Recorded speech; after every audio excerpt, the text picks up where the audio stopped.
All right. Well, good evening, everyone. I'm so excited to join you for this crisis communication training. So I want to say welcome. If you don't know me, you're going to get to know me a little bit more. This is highly interactive. I'm not the talking head.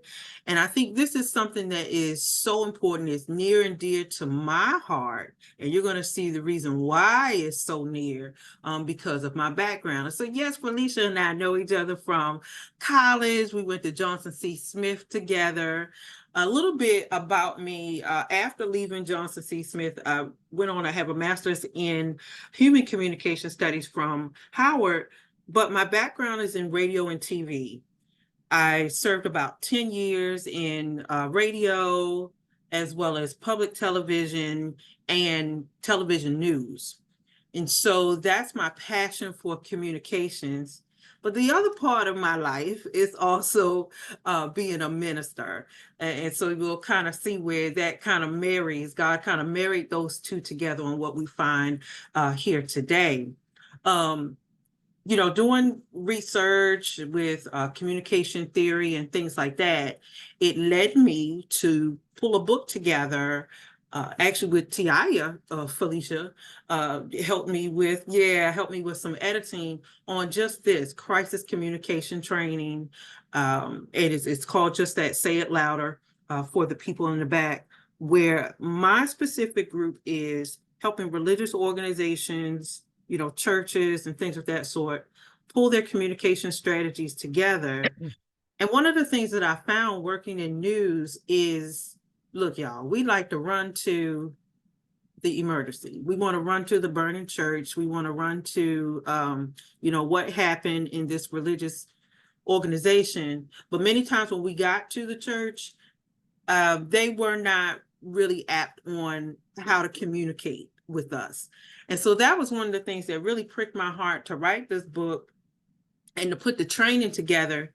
Because I had my feet in both sides, I wanted to see how I could marry the two and also make sure that I help religious organizations be more comfortable with speaking to the media and also getting their crisis communication team together.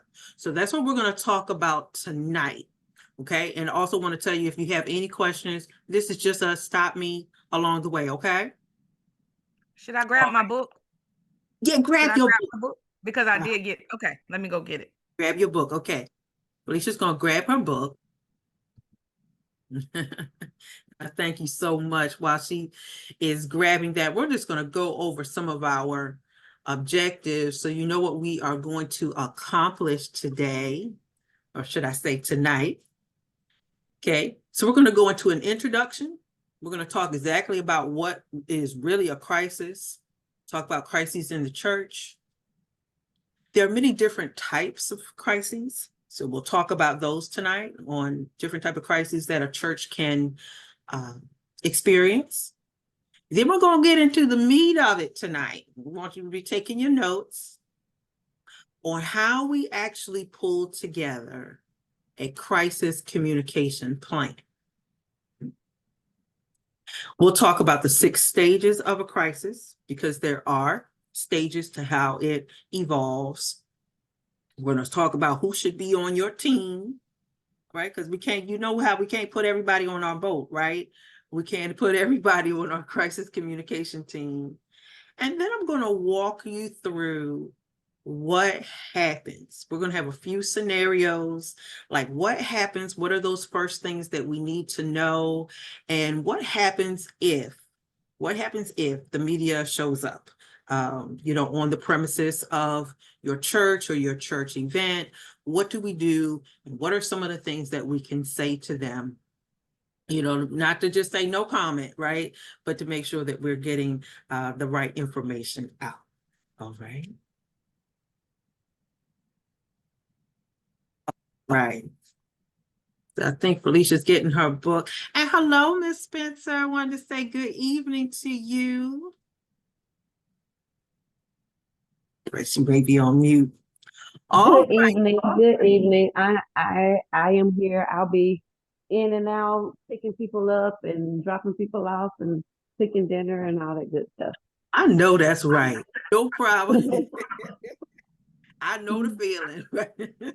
Mhm. Chime in there if you feel a need to, no problem.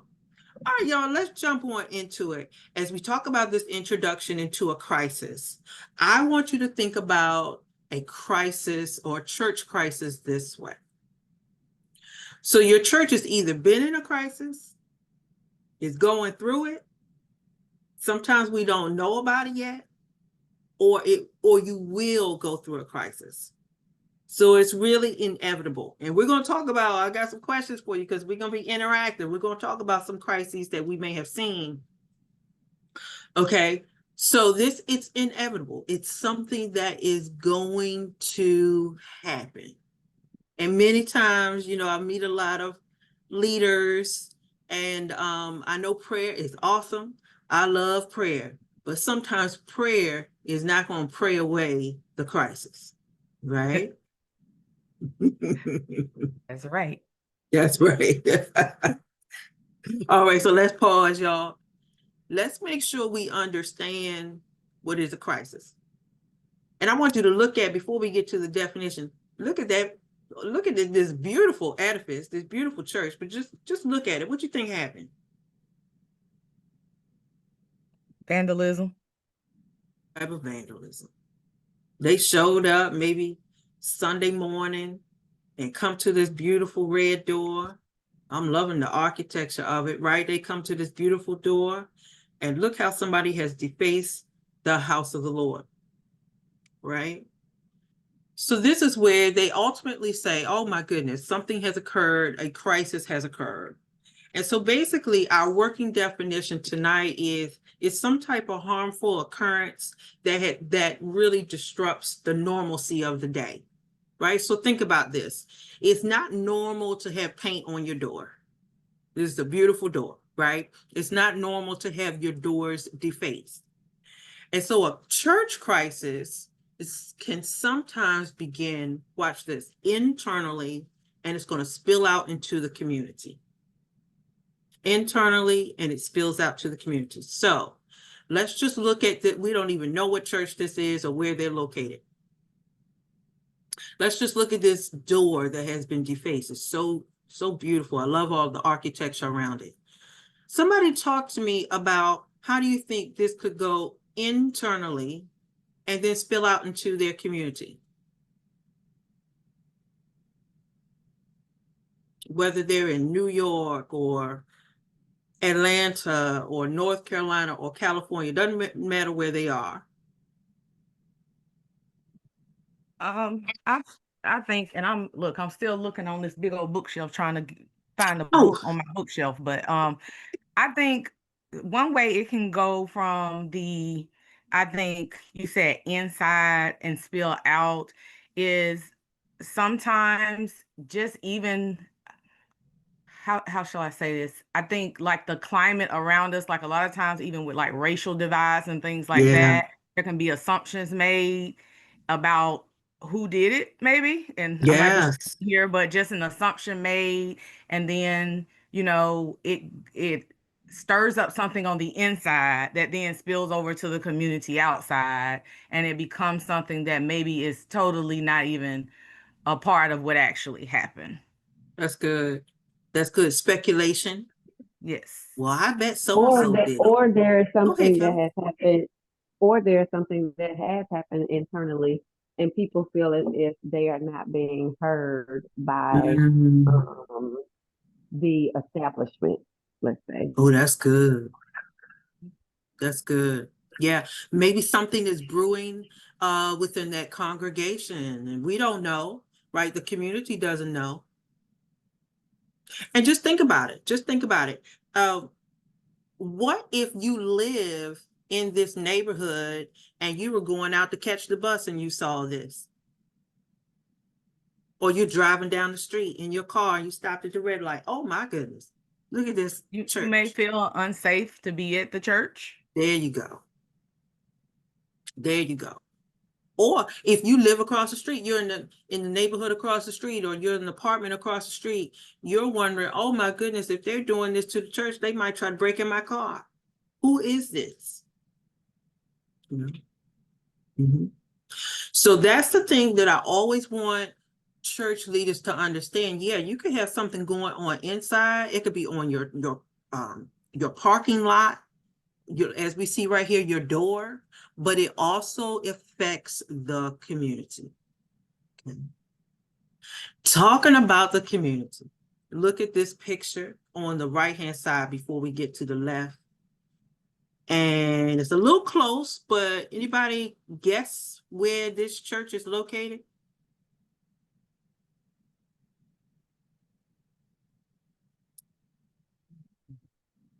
Kennebrew, I think you're on mute. It was a few years ago. I tell you, time flies. I want to say 2019.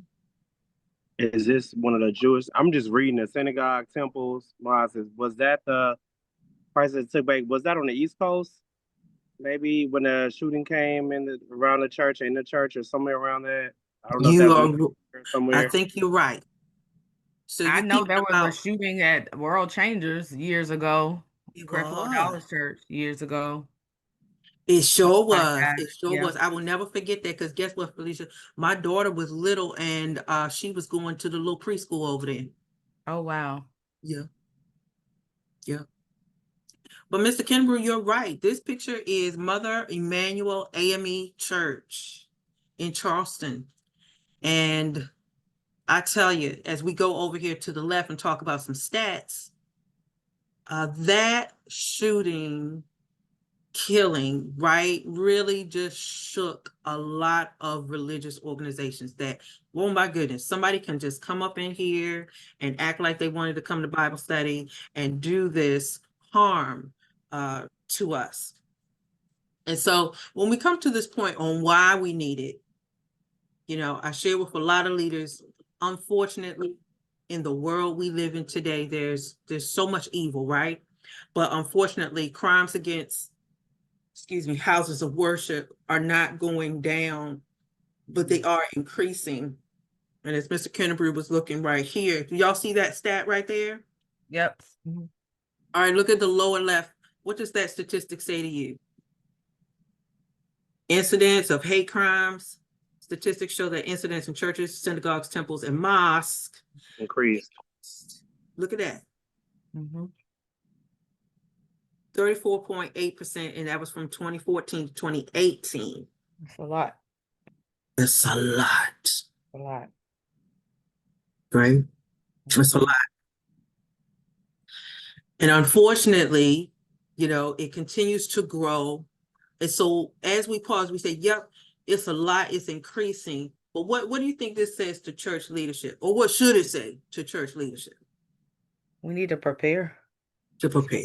Yeah. Yeah. We prepare for everything else. We prepare for retirement. We prepare for some storm coming through, right? They say a storm coming through, we're going through and we're buying all the food up off the shelf. Right? We got to prepare as well. Right? All right.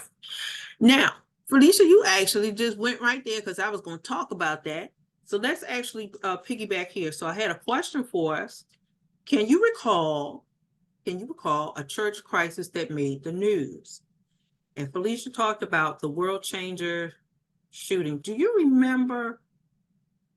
I can't remember what year it was, but you remember? I don't remember what year. I just know they were actually having like corporate prayer. And so one of the men that were leading corporate prayer got shot and died. I think he died, right? Yeah, he did. Somebody came in. I'm not sure if that person was a part of the church or a random person. I'm not sure. I don't remember, but yeah. Mm-hmm. Good. That's one. Very good. Darius, you remember one? Yeah, I believe at Joel Osteen's church a couple of years ago in the foyer area. Yeah. You're right. It was a lady and her son or something like that. Yes, yes, yes. And And then I'm sorry. go ahead. Felicia. Go ahead. No, I you was good. saying, and I'm thinking of not just like incidents like that, but even like Eddie Long and the whole allegations of That's a crisis too. yeah, of youth I'm even molestation. thinking about when who was that in Texas, in Dallas? In Um, Dallas. yes. Lord have mercy. He had basically had a stroke. Oh, TD Jakes? TD Jakes. Yes. Yes. How can we forget that? Thank No. you, Kelly. Yes, yes, yes, yes. That's a crisis. Health issues. And sometimes knowing when to turn the camera off. We'll talk about that later. You know. Darius, you were gonna say something. I was about to say, even just locally, our church got broken into a couple of weeks ago, and our flat screens got dismounted off of our church. And because our church is a historic landmark, it's very like pivotal on how you like assess the walls and how you do security. And we have to get certain things like bars approved, and like even with Yeah. ADC, they only can go in some places. So it's like a crisis because we can fix it, but there's so many other steps that we have to do, and that's Yeah. something that generations before didn't have to do because there wasn't flat screens to put up. So it's just like, that was a different level. Not major crisis, but it is, we have to pivot. But that is a crisis. Thank you for sharing that. We're going to talk about break-ins, burglaries, and things of that sort. Yes, that's a crisis because remember, like we said in that definition, a crisis disturbs the normalcy. So they're used to having their screens, right? We're used to being safe. We're used to the door working. And that's the normalcy that happens in the congregation. So something has disrupted it. Well, I say this too. We weren't used to them because we just put them up 3 weeks ago. So it was Oh like a my big God. thing for us to have them. And so then everybody was like, now who came in here in the last 3 weeks? There's only so many of us. So it was Who a knew? different level of crisis because it's like, all right, who got the security code? Who are the key? But we knew it was a break in because people break in, I ain't go so often. And it was one of those things like you needed to fix the security system. But they usually just take food. And we're like, okay. They Oh never go wow. into the sanctuary because there's nothing to take unless you're gonna take a keyboard, out of the window, which is hard to do because of the windows of a church. So it was like it's a different type of crisis because we were like, nah, it's only so many of us in here. We only That's have so right. many guests. Right. They just got up 3 weeks ago, so Right. it was one of those. Like, which one of y'all? Let me see your phone. Let me see Which where your can phone create was a whole saved. nother crisis, right? Right, It's right. like, that's why I was going like that. And I was like, that's two crises. You got Like an internal compounding. something. Yeah, yeah. Yeah, we're going to shake everybody down, Darius. Go to their house. Darius, don't let me forget. Text me tomorrow. I saw a grant for church security. Oh, awesome. So Okay, we'll, all right. we'll take that. All right. We definitely take that. And they were saying Definitely. when the police came, it was one of those things. It was like we had the security system, but our wireless is not as strong. So it's like we didn't know that because of that, and it just exposed a lot of things that we thought we had together when we didn't. You know. Yeah. And that's we hate for these things to happen, but Darius, I like how you said, well, it exposed a lot of things. You can also see it, even though it's a challenge, it's going to be a growing spot for you all as well. And many prayers that church is surrounded, right, with the angels that are protecting those materials as well. So thank you so much for sharing those. So it seems that we have all experienced a church crisis at some point. I can remember being a kid growing up. I'm from Baltimore, and the first church crisis I can remember is a death. And y'all remember Vacation Bible School, right? When you were a kid. Oh, right, right. Yeah. Saw the head shaking, right? Vacation Bible School was like a must. And we would always take a trip at the end of Vacation Bible School. And this was maybe the early to mid 80s or so, when it was safe to take everybody kid. So they went to like these parks, these like water parks or something, and it had a pool. somebody brought a friend on the trip and the child died. Oh, wow. Yeah, drowned, should I tough. say. Yeah.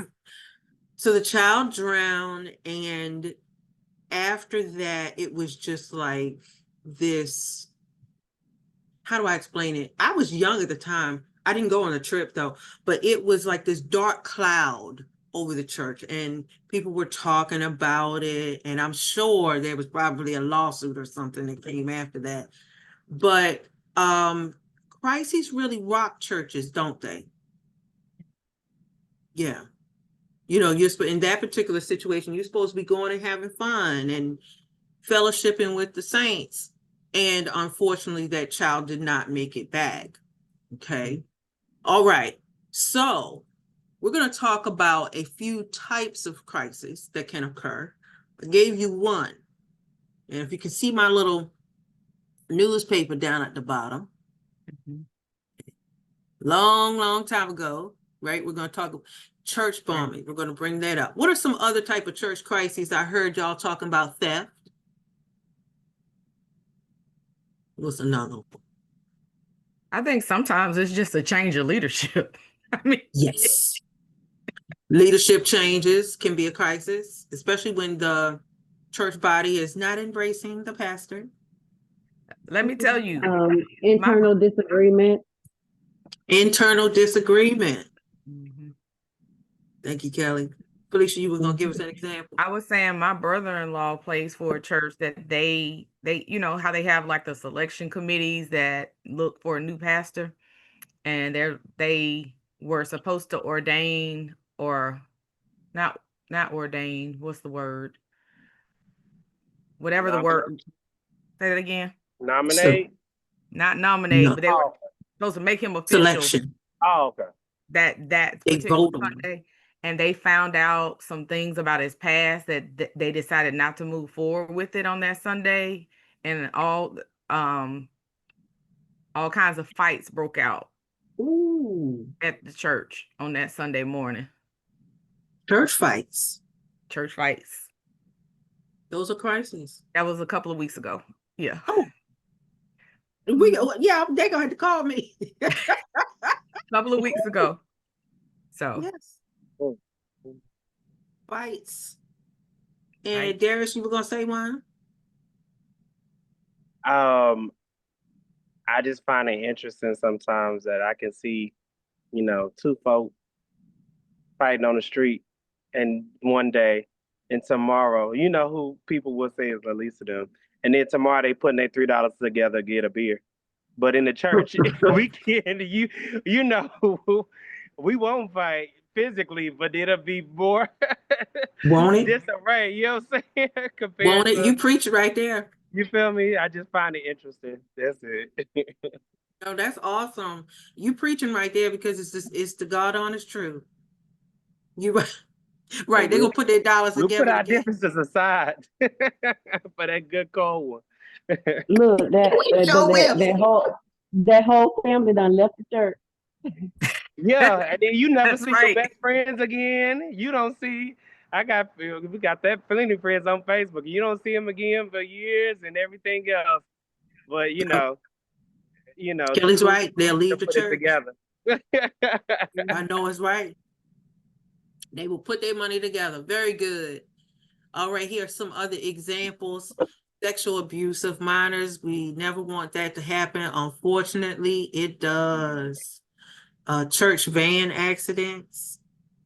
You know, the van is good for places, but when it has a tire blowout, it's not. Okay, shootings. We talked about that. Unfortunately, suicide. Okay.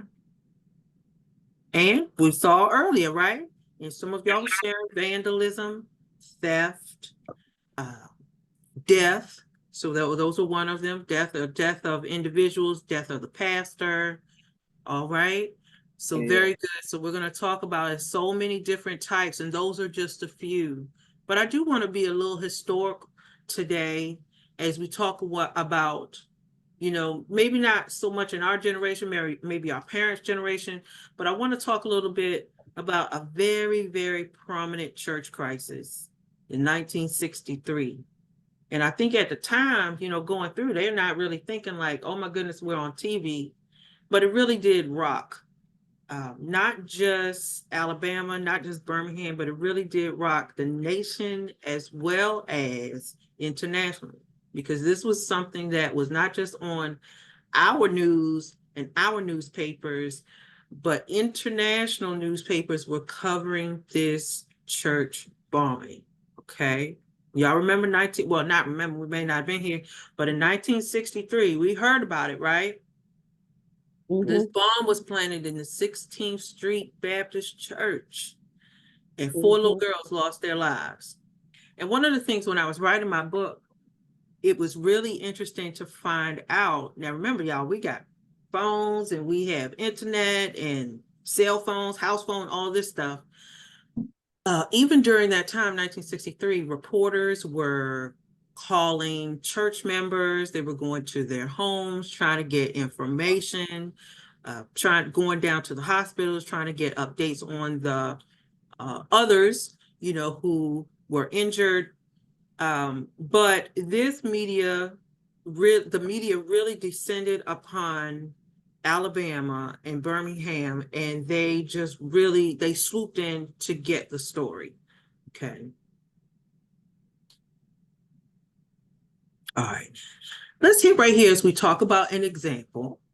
Grip, stability, precision. That's the essence of driving. Commercial.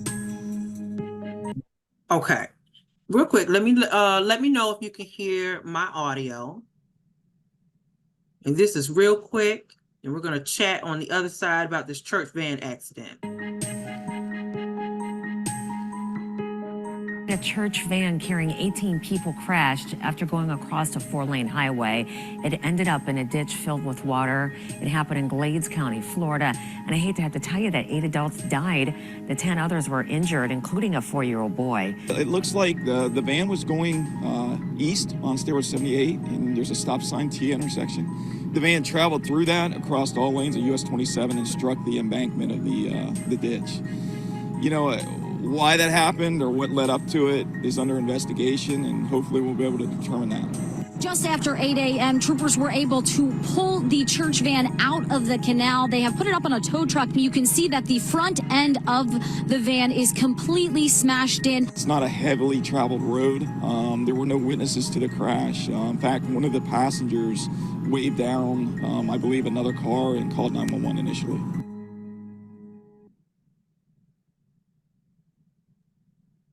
All right. So that was a real story, church van accident out of, I believe that was Florida. And so let's just chat for a minute. What challenges do you think this Florida church had immediately after this incident? Just grief. Just extreme grief. Yeah. Definite grief. Processing, like, what happened? Anxiety. Blame shift, pointing fingers, possibly. Yep. Anger. Trust issues. That's true, Darius. Who was driving the van? What, were they looking at the phone? What was happening? Insurance. Hey, I was getting ready to go there. Yeah. Yep. That might be an immediate thing too, Felicia, pulling out those. Hey, let's look at the insurance policies, because we had 8 people who passed away, 8 people lost their lives, and I'm not sure about the other individuals who did live. Maybe they were in the hospital. I'm sure that there was some concern of, oh boy, planning 8 funerals. Planning funerals. You're right, Kevin. So who's That's gonna right. go first? Who's gonna go? Like, yeah. Especially at the same church, Especially at your same church, Darius. That's true. I just think, especially like in our organization where a lot of the churches are small, I I don't know that anybody even thinks about this.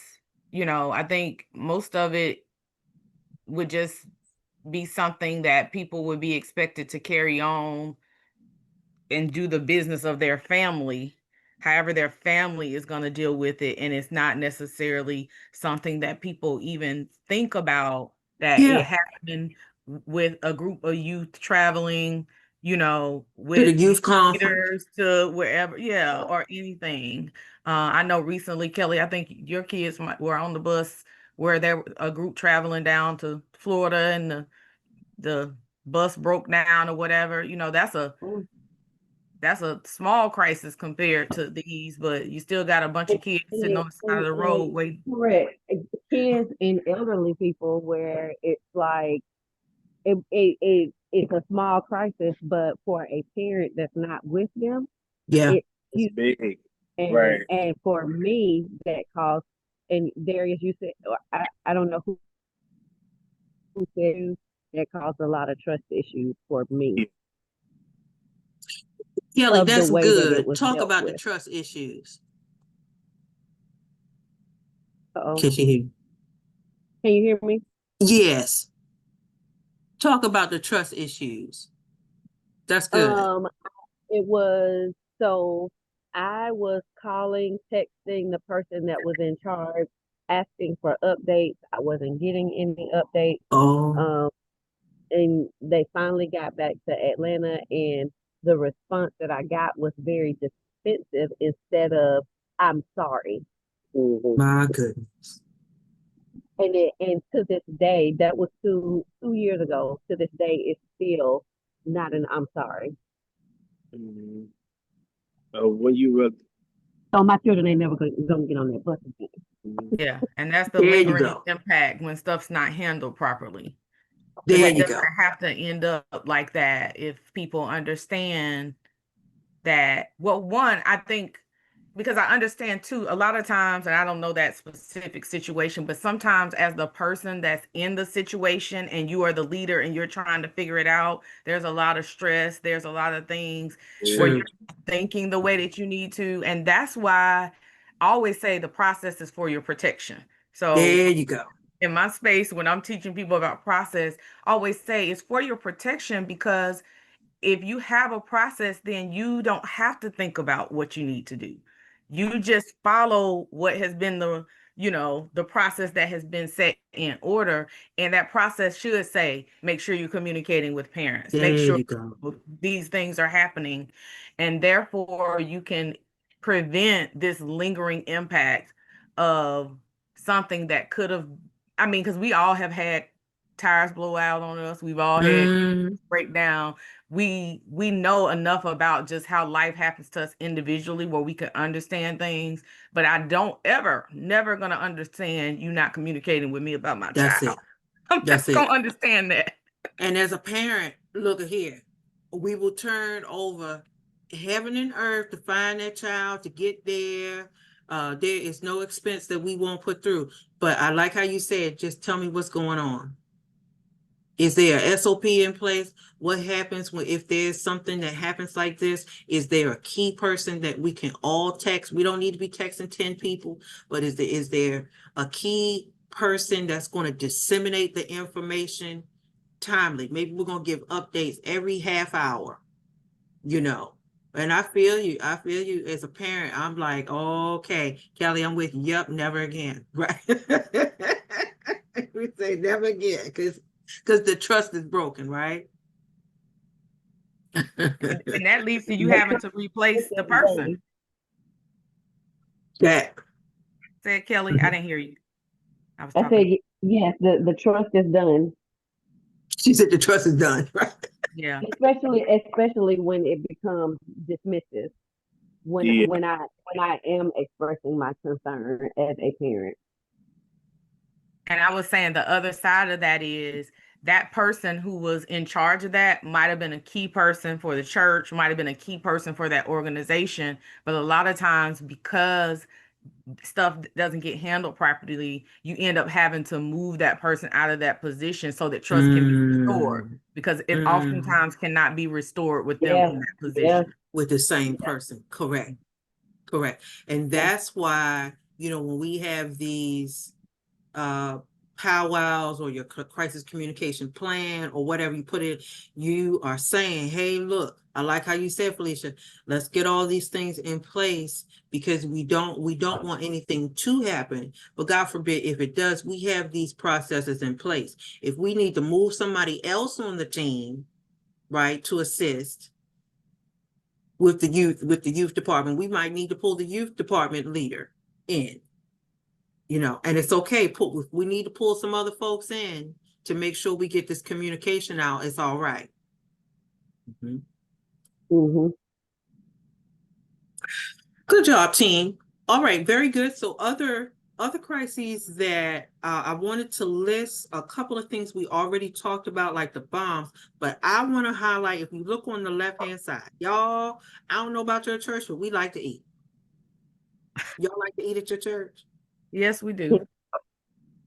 We like to eat. We like to eat our chicken, our green beans, and our mac and cheese, and if Felicia, if they know how to do it right, some potato salad.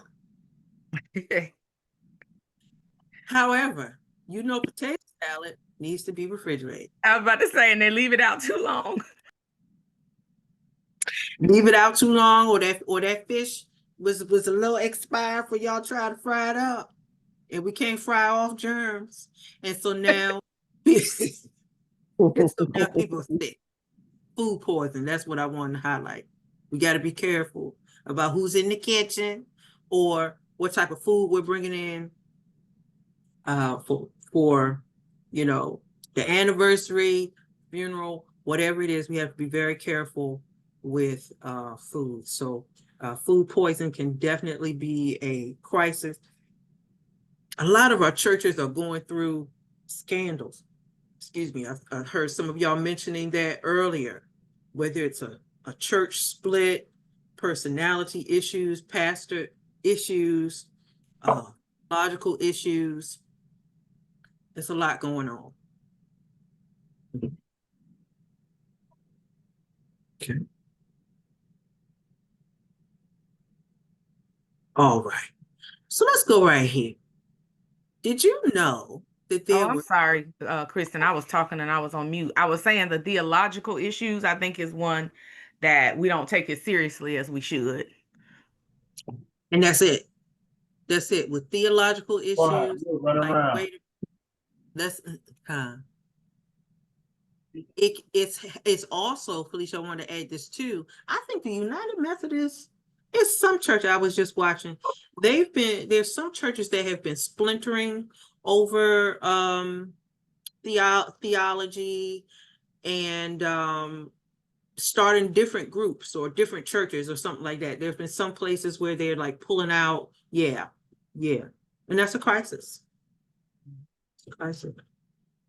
Very good. So let's go right here to the 6 stages of a crisis. And oftentimes people think it just happens. Y'all think it just pop up one day? Like a dandelion weed?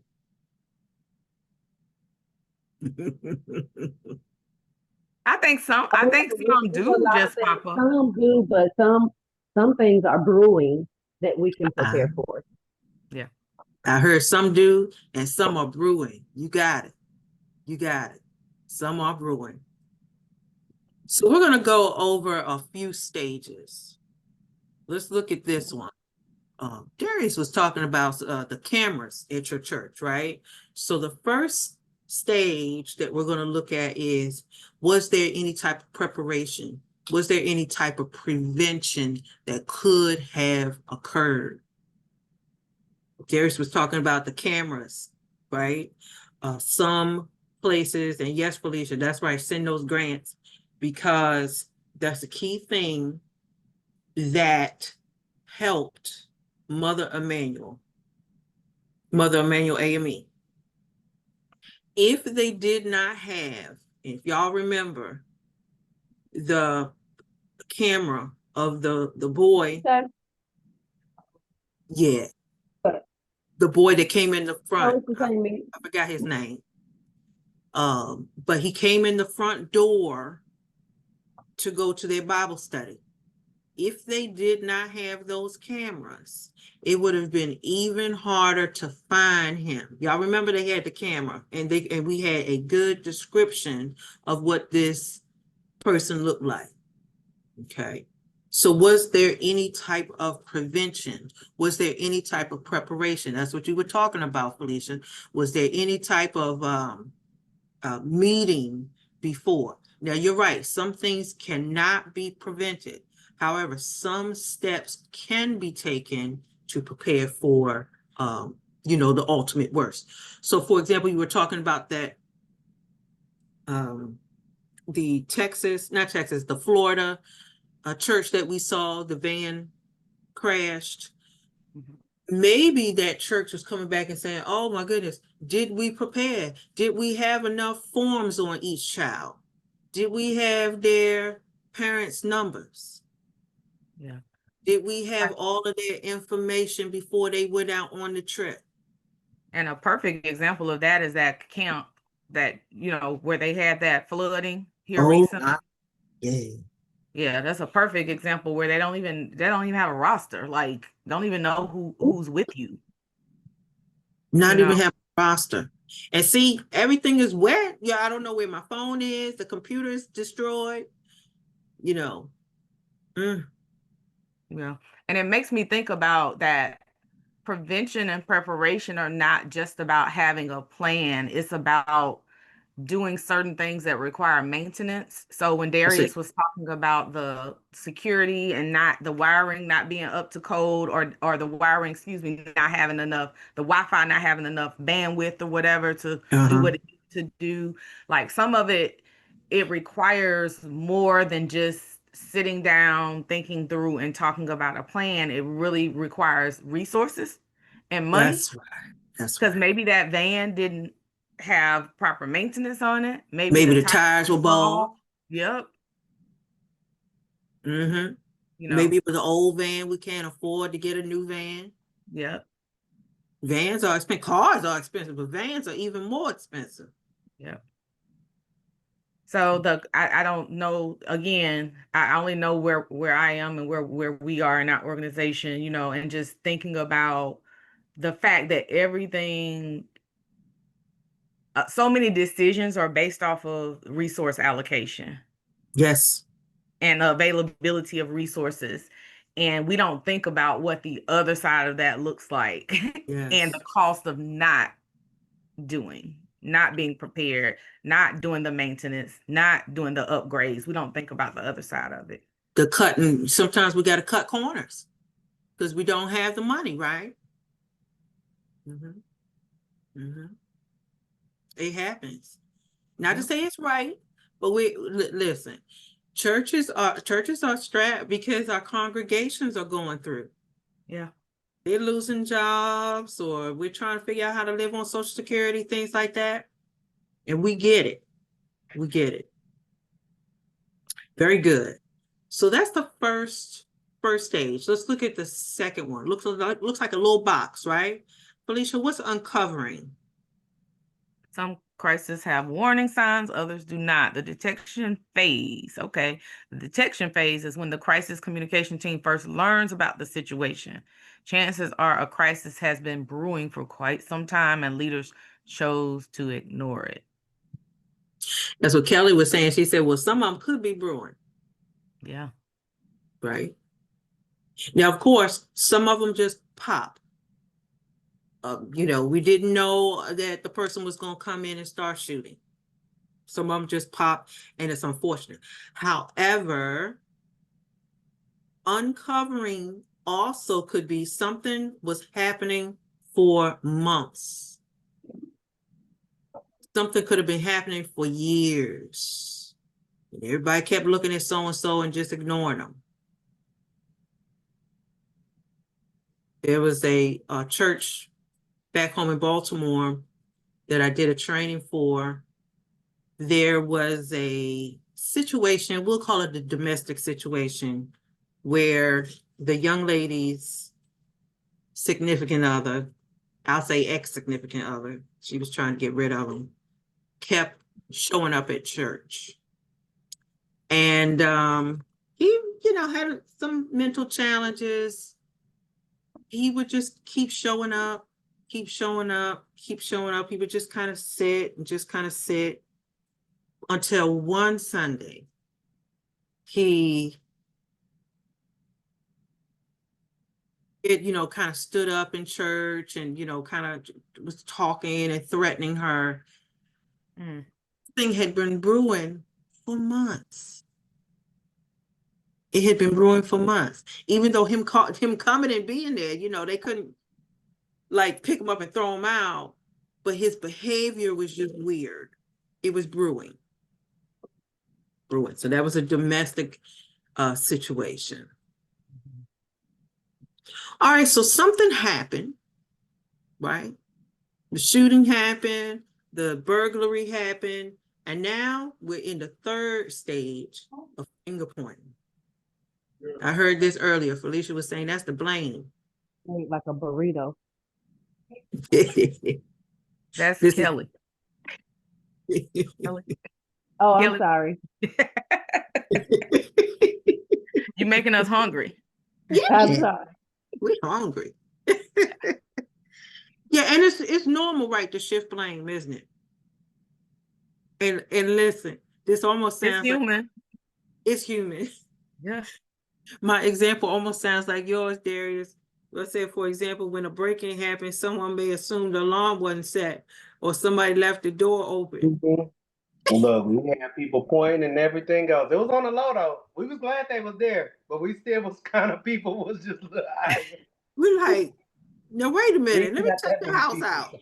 And they had just went up like 3 weeks before, so it was just like, so it wasn't like we was missing them. We just pulled that old projectile from the week before and just kept. Right, we're gonna keep it moving, Lord. We're gonna keep it moving, Lord. Lord gonna give y'all something else. We're gonna bolt them on good.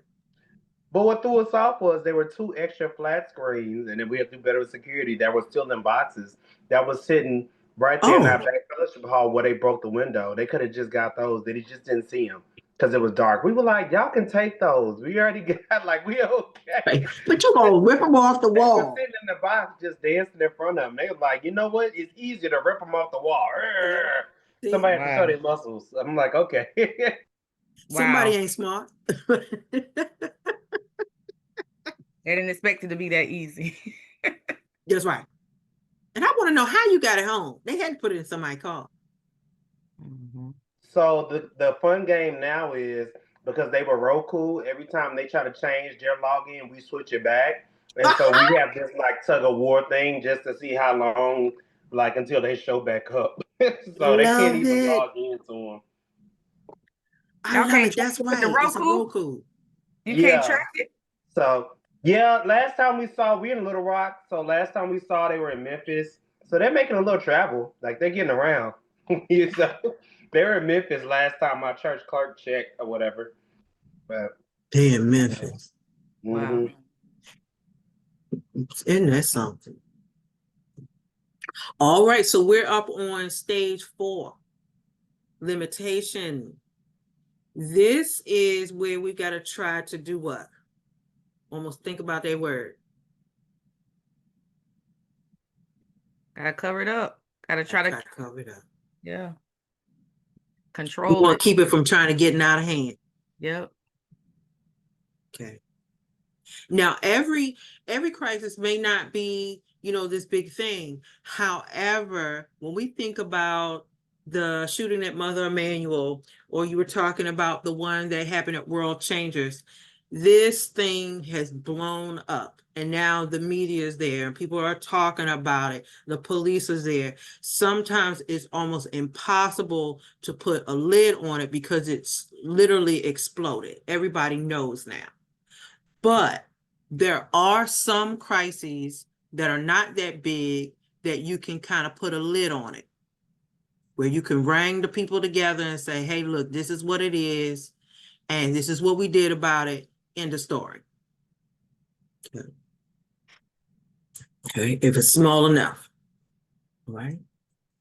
So now we've gone through the crisis. If it blew up, we've got to figure out how do we get back. Now we're in recovery mode. What do you think recovery mode is going to do? Try to settle everybody back down, try to get things back to normal. Mm-hmm. Mm-hmm. In some instances, I was working with a church this summer, their church burned down. So now it's trying to figure out, all right, where do we worship in the meantime? How do we get information out to the people? Because, we need to figure out where we're going to be. How do we basically rebuild? Or in Darius' situation, the recovery is, all right, what do we do for security now? Because we don't want them coming back and taking something else. And that's how it was when that happened. Our pastor was out of town. Our trustee she's a lawyer, so she was in court. So they called me to go to the church. I'm like, what should I do? And I was like, call her. But what happened was somebody, you know how it is with black folks, when our usher's granddaughter was riding the church, riding her bus to work, and saw the back of the church windows busting in. And she called her grandma, then they called the usher, then they called her, and it just kind of ended up getting to me like about 8 calls later. It's like, are you off work today? And then I went, had to call the police, this and that, and just, I didn't really know what to do. You know what I'm saying? But like, look at that. About like having a system. I learned on the job though.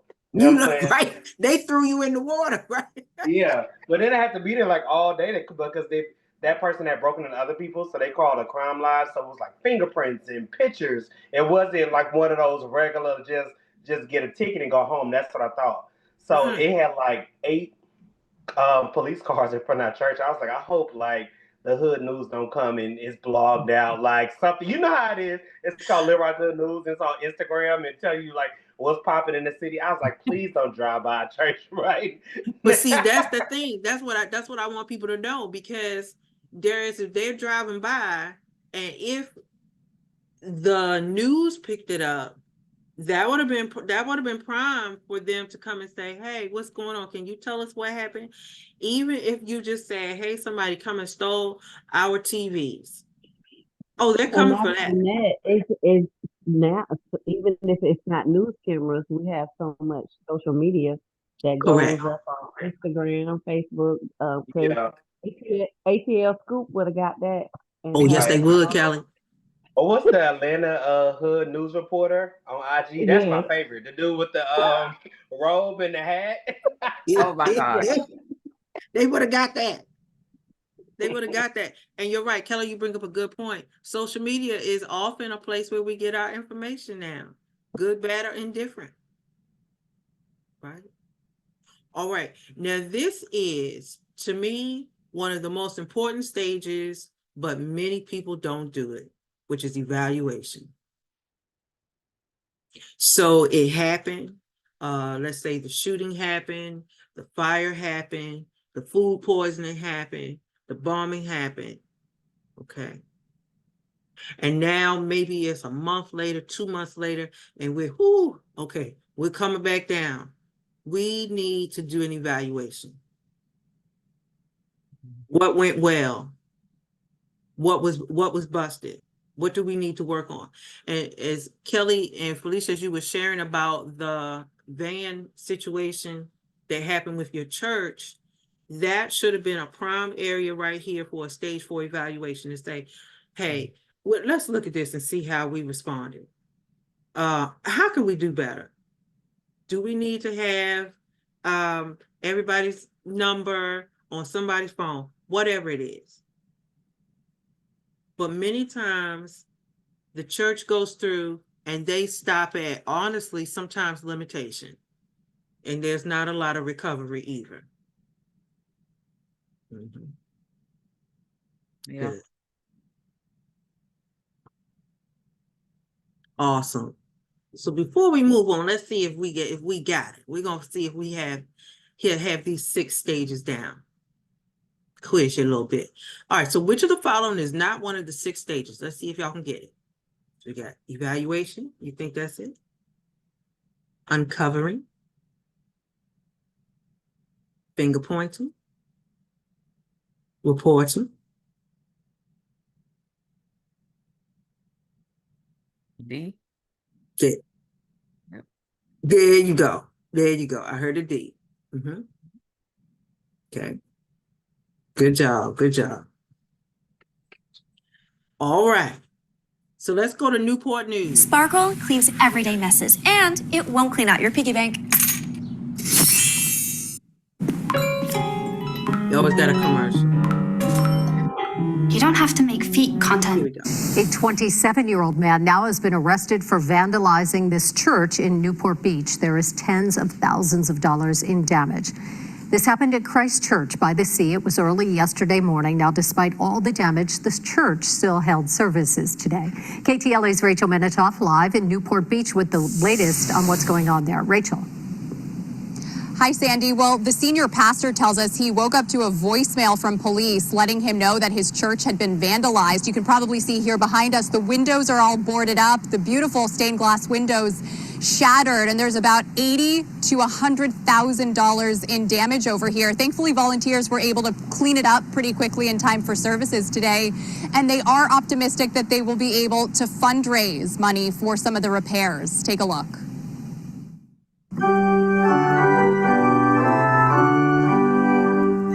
It's a beautiful sanctuary. The church is a community. We spent this morning trying to process our feelings. When I first got the call from the Newport Beach Police Department, I was really in a state of shock. When I got here and saw with my own eyes the damage, I felt like I had been punched in the gut. At first I saw the damage outside, the windows all boarded up, and then I walked into the sanctuary and I just couldn't believe my eyes. There was shattered glass everywhere, and I mean everywhere. I just couldn't believe how anyone could have done that kind of damage to such a beautiful building as our church for no reason at all. I have played keyboard since I was 7 years old. I played with a little bit more fire today, I think, than I normally would. We forgive this man. We hope that he gets the help that's required. There's a lot of resilience in this church. I know that in situations like this, it's easy to be discouraged, but after today's worship service in which we shared our feelings and our thoughts and prayed for one another and for the perpetrator of this vandalism, I feel much more hopeful and strong again. Life goes on, and the message of Easter is that there's always hope.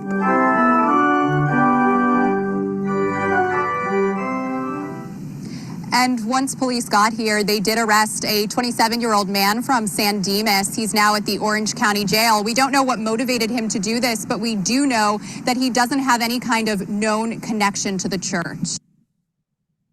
Oh, my goodness, my goodness, my goodness. Let's look at this. So, that was Christ Church of the Christ Church of the Sea. I think that was Newport Beach. Now, I said Newport News. All right, in Virginia. Did y'all catch it? How did the pastor learn about the crisis? Darius trying to get on. Yeah, voicemail from the police. Right. So they just called him, similar to like Darius was sharing. Just a call. Okay. How do you think, or how could that particular crisis that church, the windows being broken in, the vandalism, how do you think it affected the community? Just fear and not understanding, especially if it hasn't happened before. You know, a lot of times talk about who just moved into the community and the community is changing, and you know, stuff Sometimes like that's that. it. Yeah, I bet so-and-so did it, you know. Yeah. And just not feeling safe. Yeah. But I was really blown away. Did y'all check how the pastor and the congregants responded? How did they respond? Darius? When they showed up. Uh-huh. Up, and like the musician was talking about, he's like, that's the hardest he's ever played. Like, he had some new little notes he was playing, I guess, that Sunday. He probably did a praise break or something. He probably did. Right. It it was just, you know, I guess the situation led him there. Like, what you gonna do? Like, put up or shut up, you know? And I guess that was their time to put up. Right. Well, and I was thinking the opposite way. Like, was it a smart choice for them to be at the church? Because I don't know at what point he walked in with all the glass and stuff. Because sometimes you're trying to just be strong and carry on, and you pause because you could be setting yourself up for another situation if you try to rebound too quickly. Okay, I see what you're saying, Felicia. So you're thinking maybe it needed to be more of a cleanup. I got you. Maybe that was one of my thoughts. Like, would I have? Because that's a lot of glass. It's a lot of glass, It was a and lot we of know glass. how it gets places that you wouldn't imagine. You have people One come little in, teeny piece of glass. down. You ever had your car broken in? I'm still cleaning up. Yeah. So that's what I was thinking, like you have people sitting on these benches and glasses been broken, and I'm thinking about what could have happened if you didn't give yourself proper time to have some That's a good point. Professional cleaning, because me and my vacuum, I don't know that this gonna get it. Yeah, I we like need you bring up that point though. That's very solid. Because I feel like, I don't know if that's cultural, but like, we just gonna make do, even especially when that time is, and not consider those other things that can be like long standing, like you said. The glass, right. And being uncomfortable and making sure that everything's cleaned up. So maybe it was, I don't know, but you're right. It does take a while to get glass cleaned up. That's really good, Felicia. All right. But I was really impacted. I wanted to use that video because of their resilience. They were like, okay, no, we're gonna pray for this person. And I like how you said, Darius, it was like either put up or shut up. We're gonna pray for them and we're gonna keep it moving because they are not gonna put us down. All right. Good job. So let's talk about the team now. So now we've had this crisis, and I want to walk you into your crisis communication team because that's what's most important. Okay. They're just not just anybody. And I want you to start thinking about now, getting in your head, like who should be on this team. Just don't want anybody that can't hold water, and we don't want people that are not trustworthy. I see you shaking your head. We know some of them folks, right? We don't want them on the team, right? If they can't hold your secret, they can't hold this.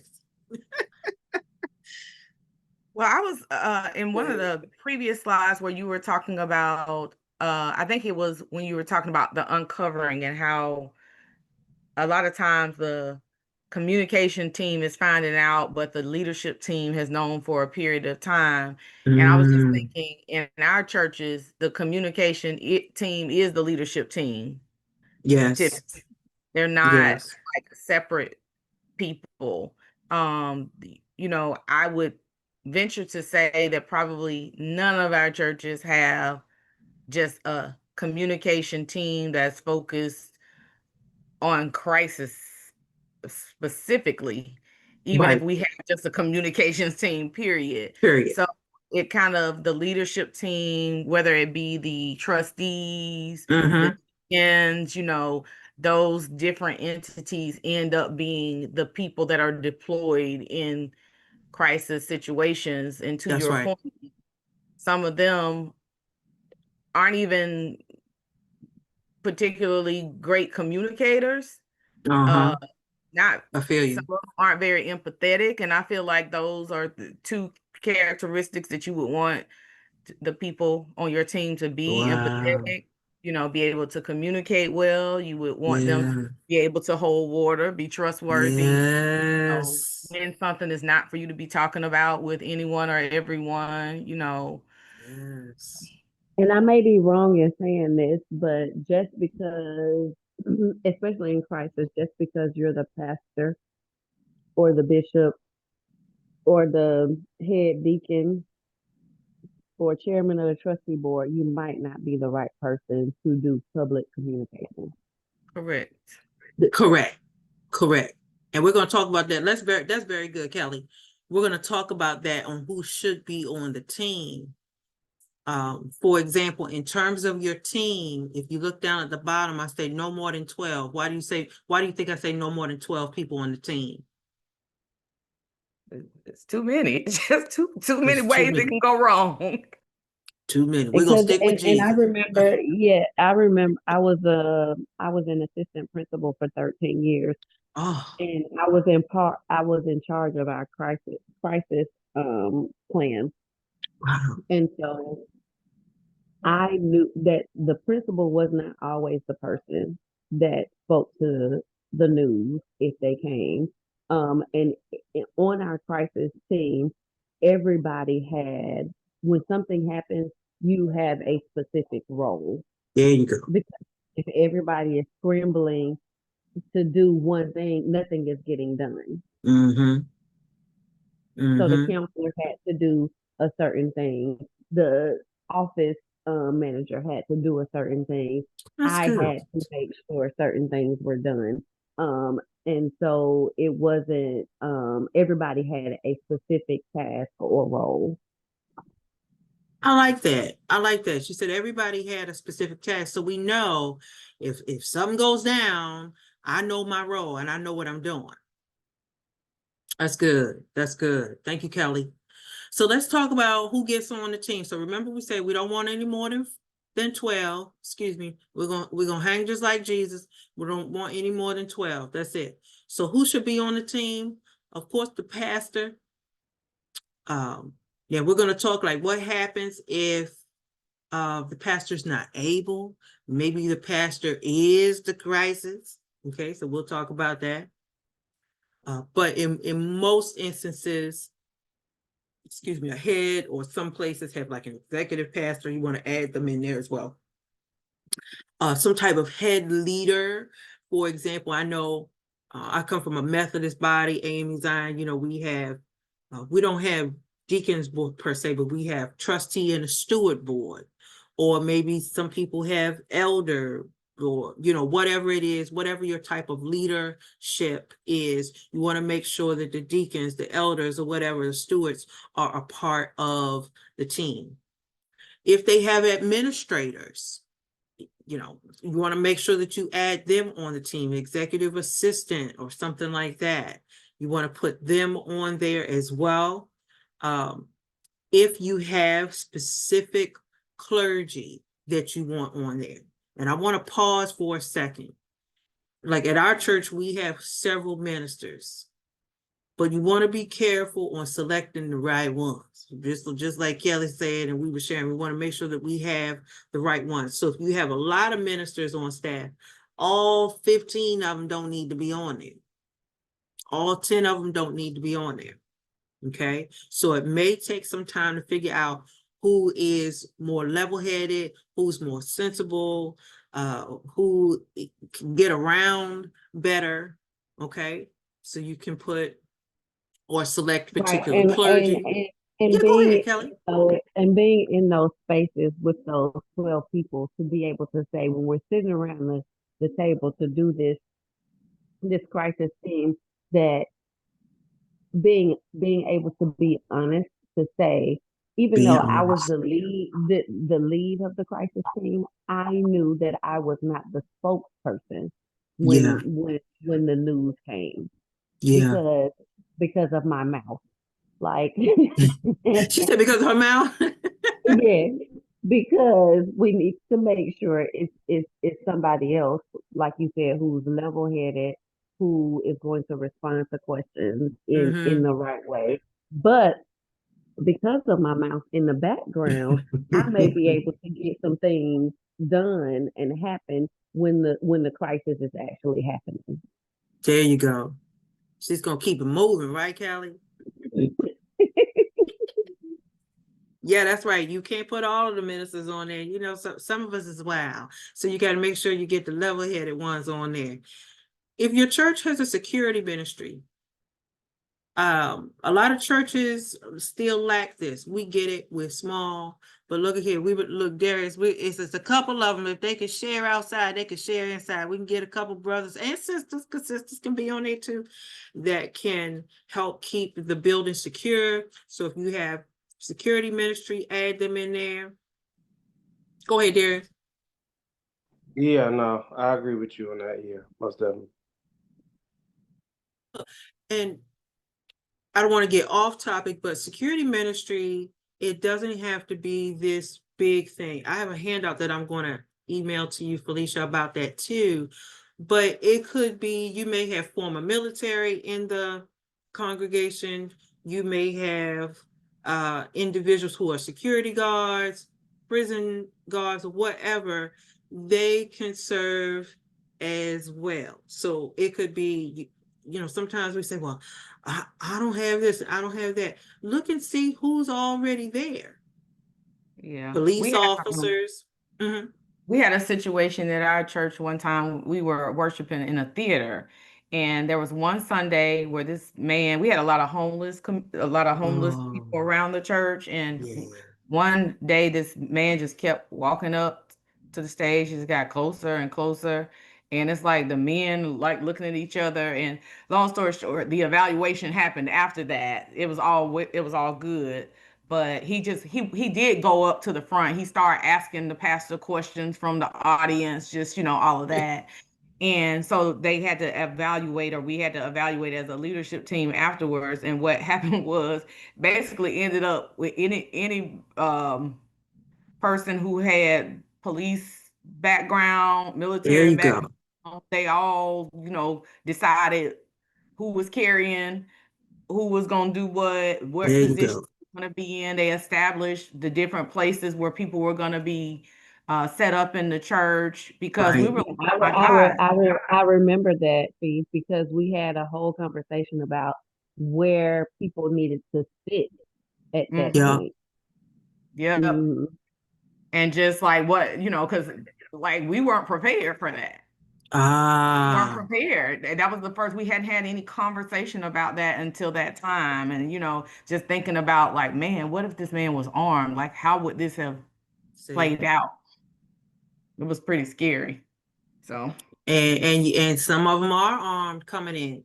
Some of them are experiencing mental health situations, and they're really not in their right minds.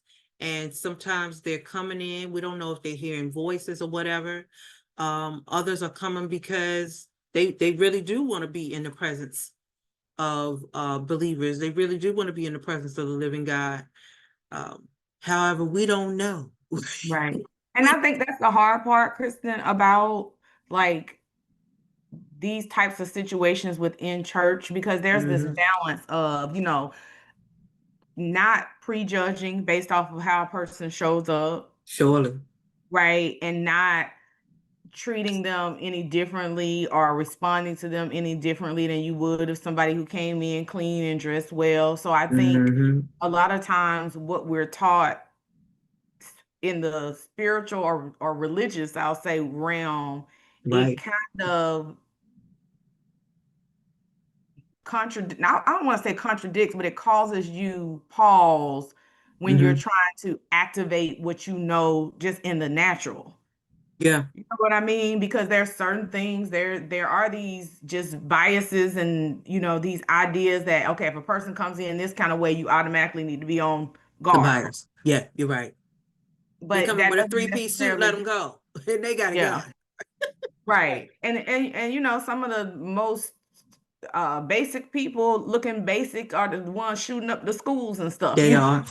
They So are. it's like, trying to figure out that balance of what do we do. So I think in that scenario, I think I'm remembering this right, Kelly. We just decided that we didn't allow at a certain point, once the service got started, Mhm. you didn't walk past a certain point in the Correct. sanctuary. Correct. Okay. It doesn't That was one matter. of the things we came up with. Yeah, it didn't That's matter who good. it was.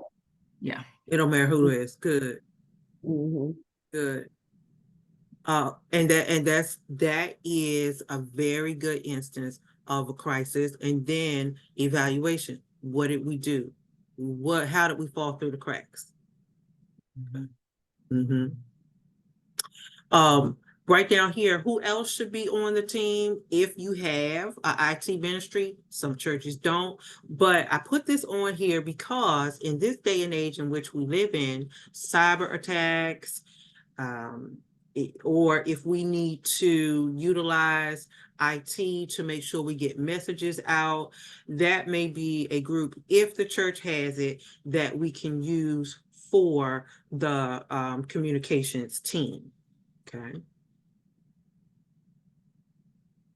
So let's keep going here. If the church has, hey, Felicia, a communications director, okay, we want to add them on there because they are definitely going to help us craft messages. Maybe this is something where we use the communications director to speak to the media. Or if it's not that big where, media is not out here, maybe we need them to help tell them where we're worshiping next week because the church burned down. And we need to put this on our social media. So we need graphics. We might need some videos or whatever. Okay. And then I put, go ahead. When I was looking at the communications director and you're saying them speak to the media, my first thought was, I'm gonna let the Lord you speak to the media. Because they typically know, what not to say in order to have extra ammunition for lawsuits and things like that, because they're just very equipped. And I see that other people. Yeah. That's what look, that's what I was going to say. You right there. That was the segue. If the church has an attorney or if there's one present in the congregation, please by all means put them on the team because they can give legal insight, just like you said, Felicia. And other person you may want to add, for example, I put there, if there's a church van accident, involving the youth, we might need to get the youth directors on there. Yeah.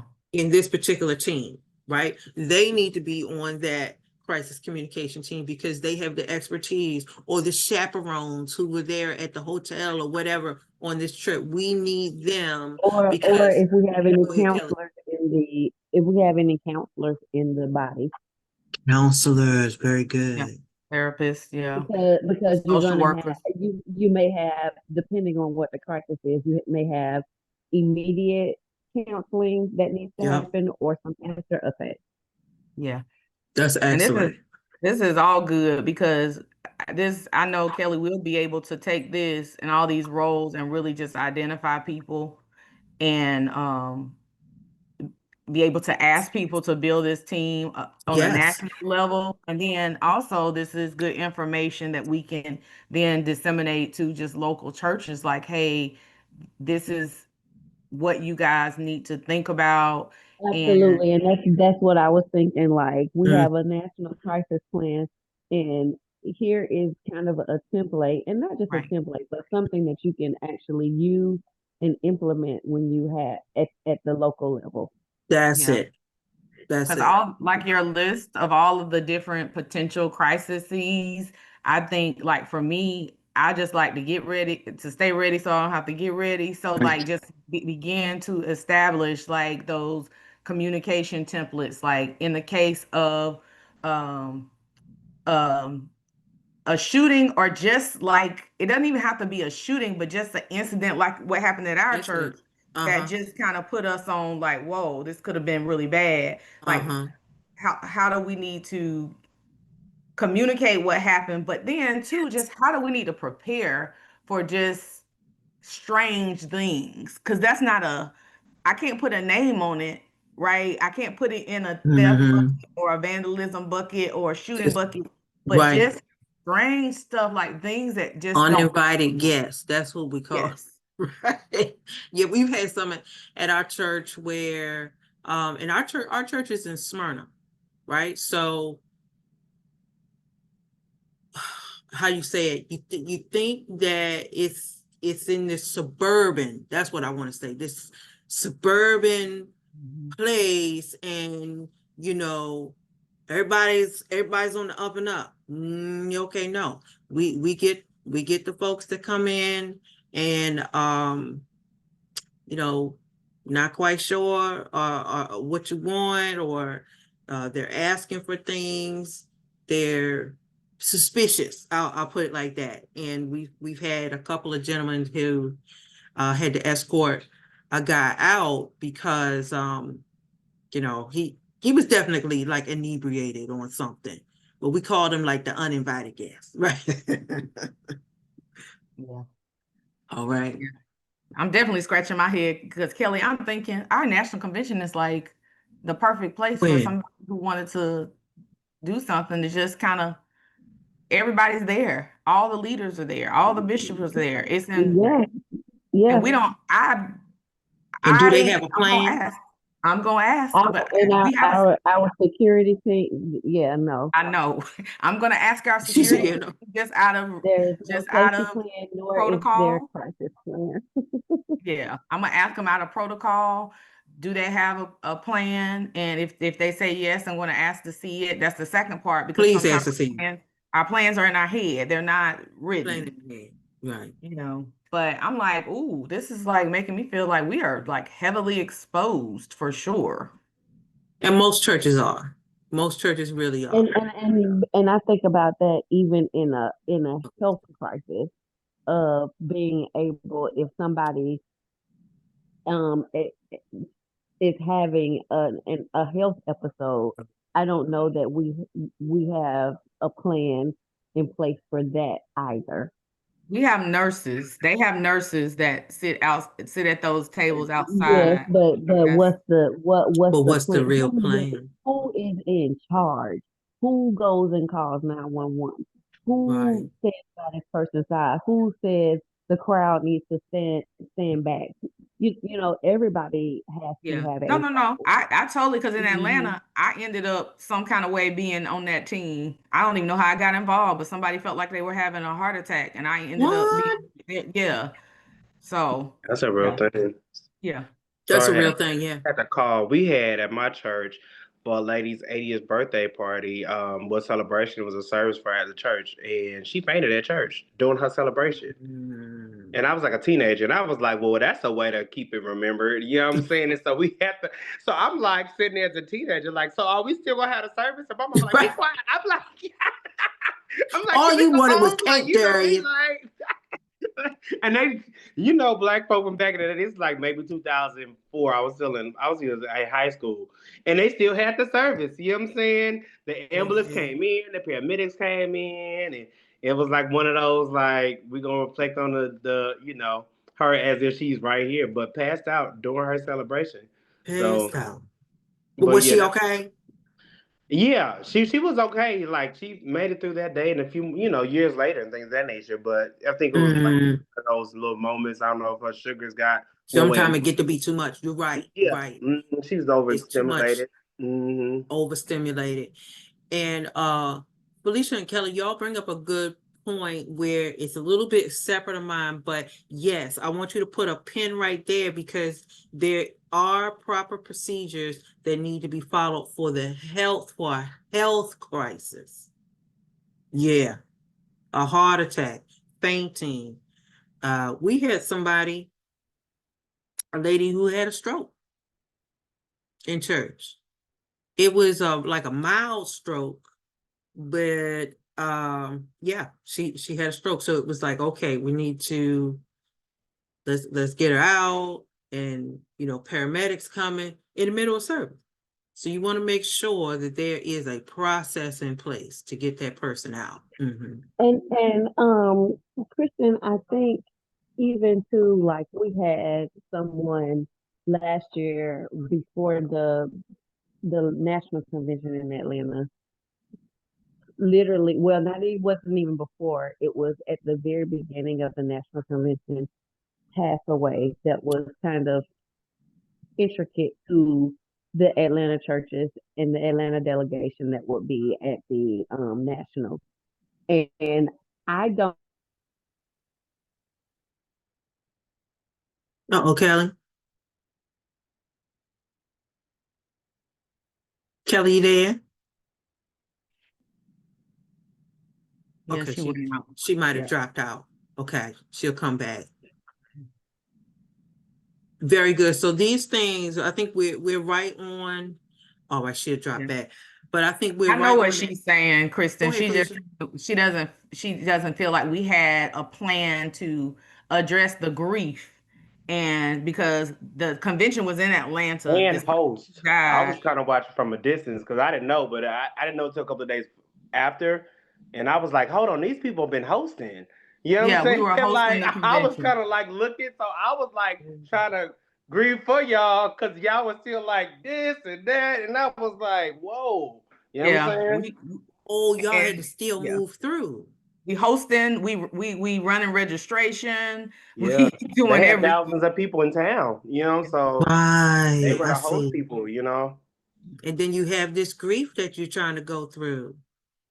Oh, Just got stuffed. That's all it did. It just got stuffed until, you know. So that's what okay. she's saying is like in a situation like that, there should have, Mhm. we should have a plan for Yeah, how yeah, at least check yeah. in with people and not just because nobody checked in with us at registration and said, are y'all good? Can y'all continue? Do you need to take a break? Do you need somebody to, nobody said anything. And then in No some ways, way. I know for me, I didn't even know what to say because I was there that first day because he preached that Wednesday or he was up there, right? Because they was Mm, like a day He was, early. yeah, he was at the service that they had, the opening service, like in Yeah. the your community bishop. service. It wasn't a bishop, it was a pastor Hmm. in the diocese. Oh, wow. And that's a lot. That's a lot. That's a lot to carry. So okay, so let me take you to the first meeting. So let's say this thing happened. Something happened. Uh, the death occurred, right? So now we have this first meeting and we've got to figure out what do we do? What's going on? Well, I told everybody when we get to this first meeting, we got to figure out what's going on. How long has this occurred? Was this just immediate?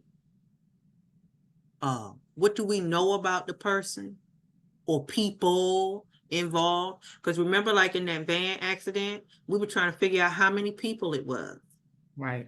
Where were the kids? Okay.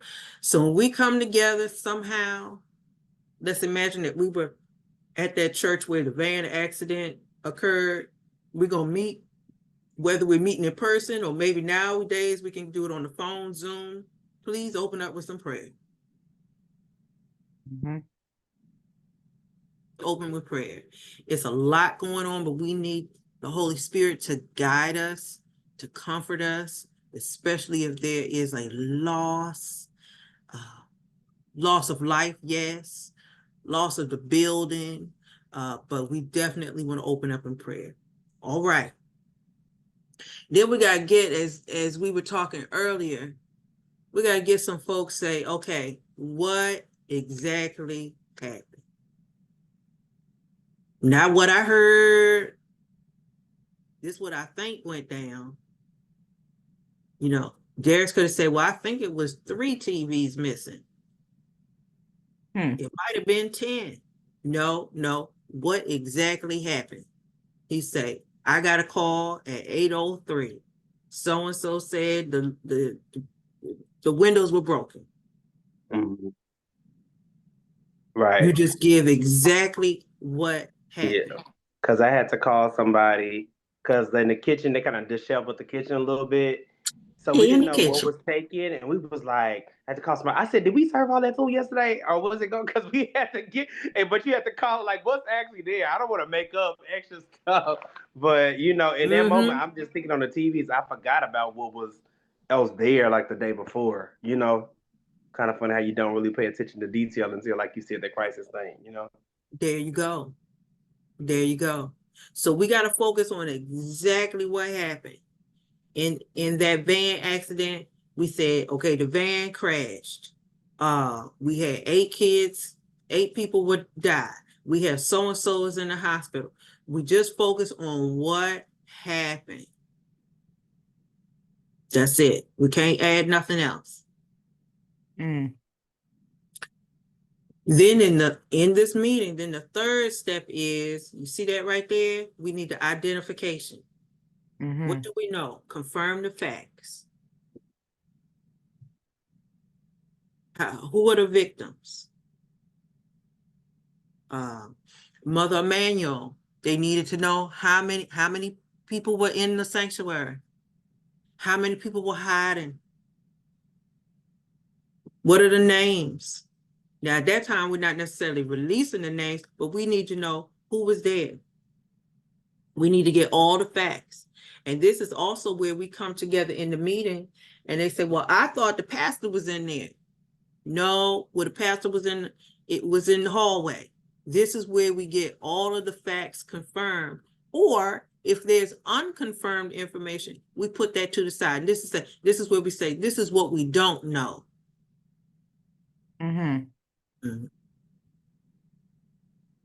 Okay, we say, okay, the van turned over. Where's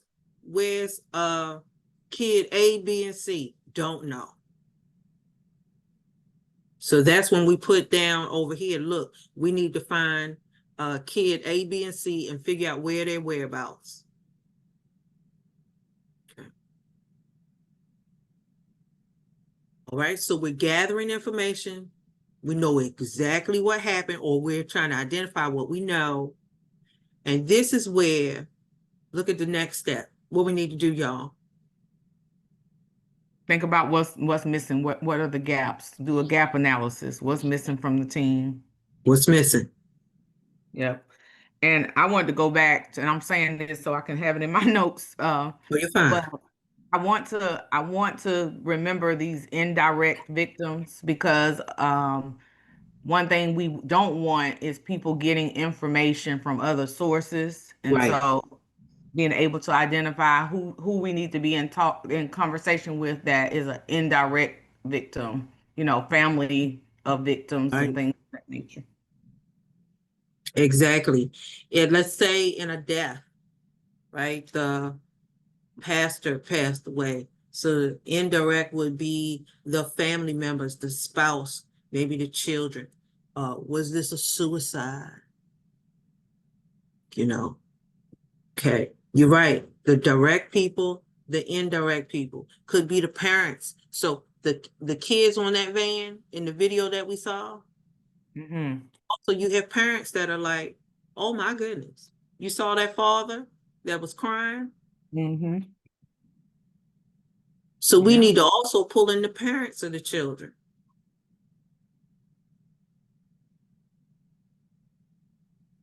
Good.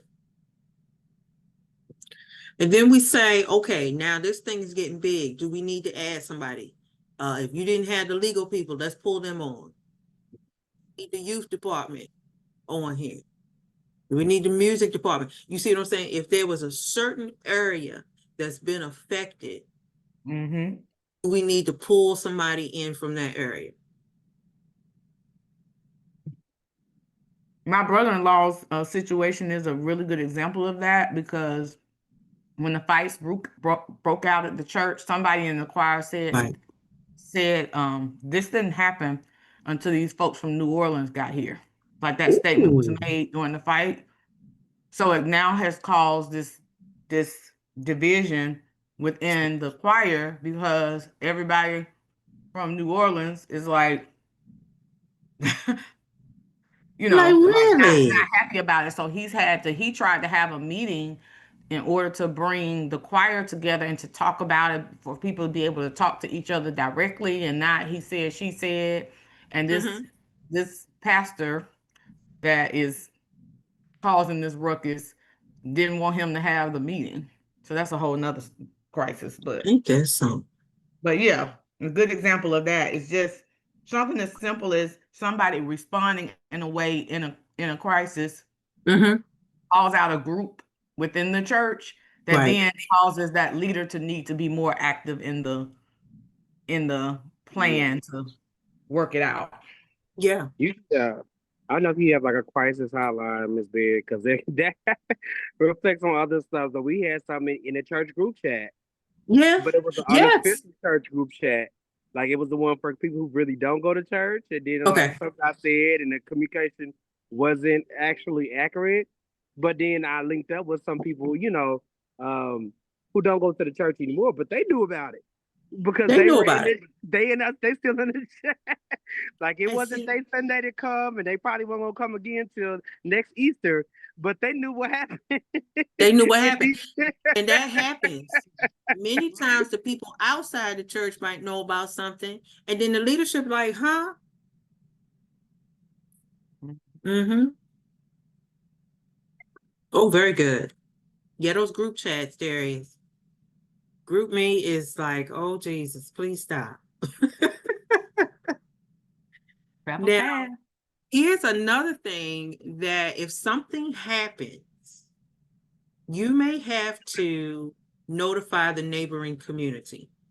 And give me an example where you think you might have to let the community know. We were talking to our neighbors when the burglary happened. So we were just like, Yeah. talking to. We have a church like next to us. So usually when they break into one, they break into the other. So we both feel Right. special. So they just like, they just share the wealth with us. And so we'll ask, or they'll call us, the pastor call us, or, I just talk to the neighbors. I'm learning to do that because I'm kind of new to this. But yeah. Excellent. Excellent example. Excellent. Mm-hmm. If there was a couple years ago, we had a bomb threat at our church. So it was unfounded. The Cobb police came and checked everything out, but I'm not sure if our church did it, but more so the police in that area was just kind of letting people know, hey, this is what happened over there. Just be careful. Be careful of people, doing crazy stuff. Yeah. In instances where there is maybe some type of sexual assault, especially among minors or something, if there is an individual who harmed children, sometimes that is something where you may need to let the community know and how you have responded to, this person harming other children. All right. All right. So we've had the crisis. We got our meeting together. Here's the question, y'all. What do we need to know? Because you're going to be bombarded with this happened and this happened.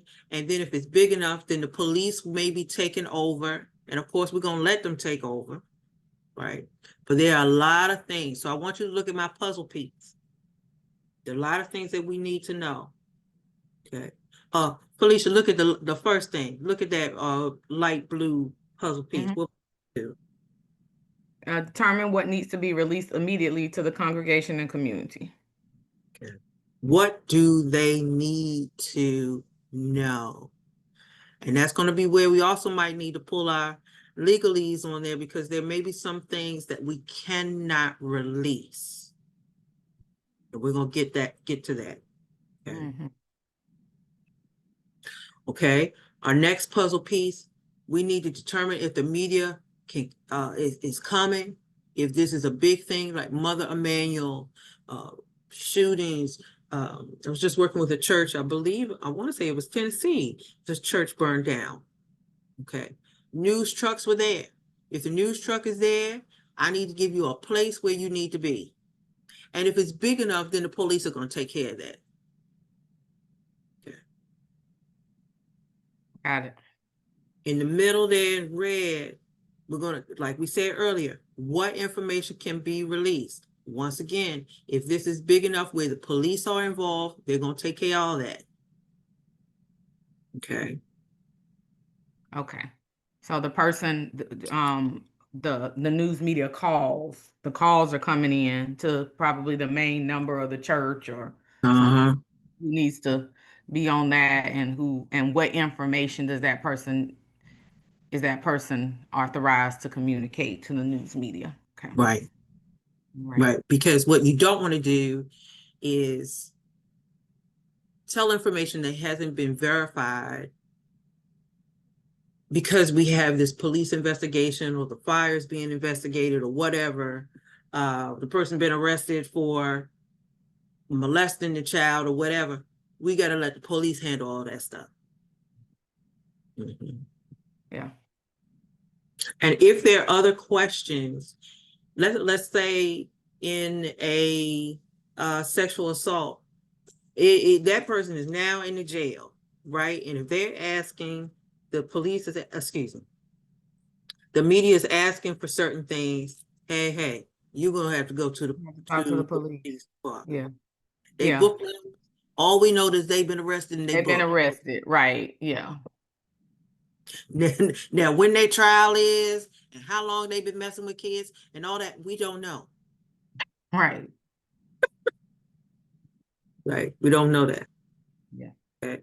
So we don't want to, and if you look on my last one, we want to determine the response to questions that can't be answered.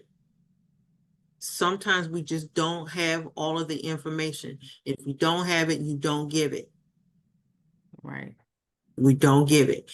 As well as, like we said, if this is a police investigation, like the fire, Mother Emanuel, things like that, the police, FBI, DOJ were all over that. That came out of Mother Emanuel, and very little was done with well, unfortunately, I'm sorry, the pastor passed away, but let's say like their presiding elder, their bishop and things like that. Very little did they have in it because it took a whole different life because it was police guy involved. Yeah. Yeah. So very good. What do we do if they're calling? Get their information. I know things are different now. Sometimes we don't have landlines like we used to, but they'll find a way to connect with you, whether it's email, phone. Okay. What you calling for? Who are you? Okay, because they will come.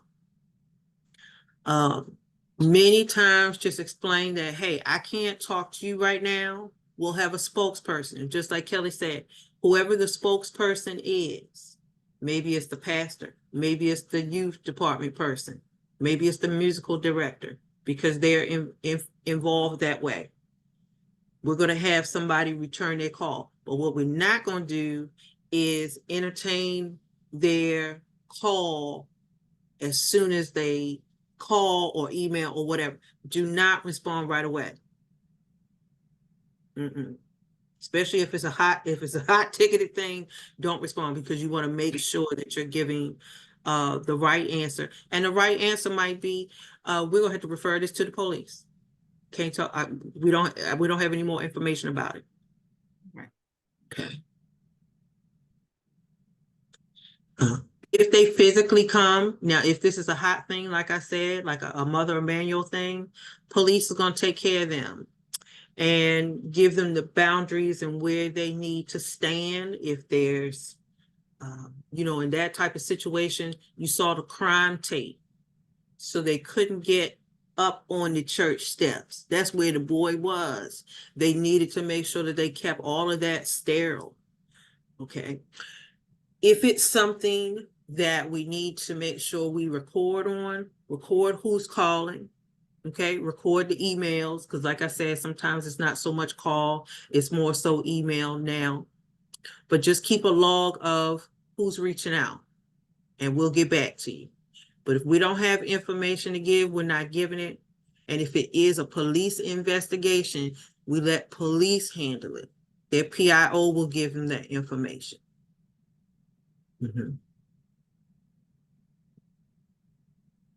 Good. All right. So as we get here, a few tips to remember. I think Kelly was talking about this here. In most instances, the pastor will be the chief spokesperson, unless otherwise noted, or God forbid, unless there's some type of death or the pastor has been injured.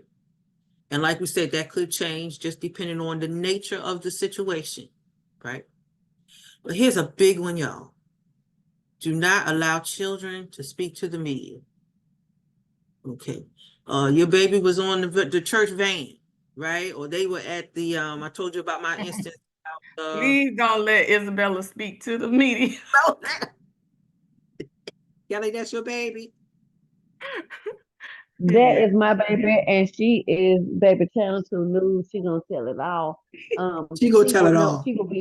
She wouldn't be nowhere near a camera, because she No, gonna ma'am. have all the facts, and she gonna tell every bit of it. We're not gonna let her talk. No. I have that conversation with my kids at home. If anything happens at school and the news camera come out, don't you go towards it. Do you hear me? Go the other way. That's right, Kelly. Go the other way. And especially if one thing, it just deters me, but somebody that worked in the news, reporters will stick a microphone in anybody's face because they want a soundbite. But especially if the child was involved in the situation. I cannot stand when there is a school shooting and the reporters go up there. What happened? Were you in the classroom? And the little babies, I mean, they're 7, 8, 9. They are traumatized. And then you want this child to tell you, yeah, I had to hide under the desk. No, we're not going to let them talk. That's too much trauma. Too much trauma for the babies. All right. We're not going to speculate on the information. I think he was drunk, or I think we got the tires rotated. I'm not sure. We're not speculating on information. Okay. Here's one. Why do you say, or why would I say, or suggest no comment? Why would you say not to say no comment? Don't say no comment. Maybe because it sounds dismissive. It sounds like you have something to hide. There you go.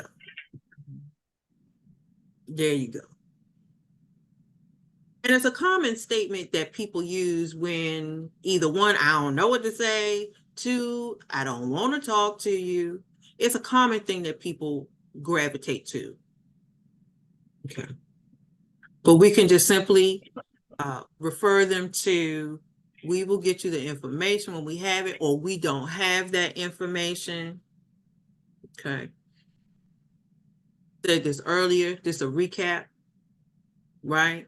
Please don't get on the camera talking about, I knew it was him. He always drove that church van past. No blame. No blame, because we don't know. We say he was driving fast, and guess what? The brakes went out.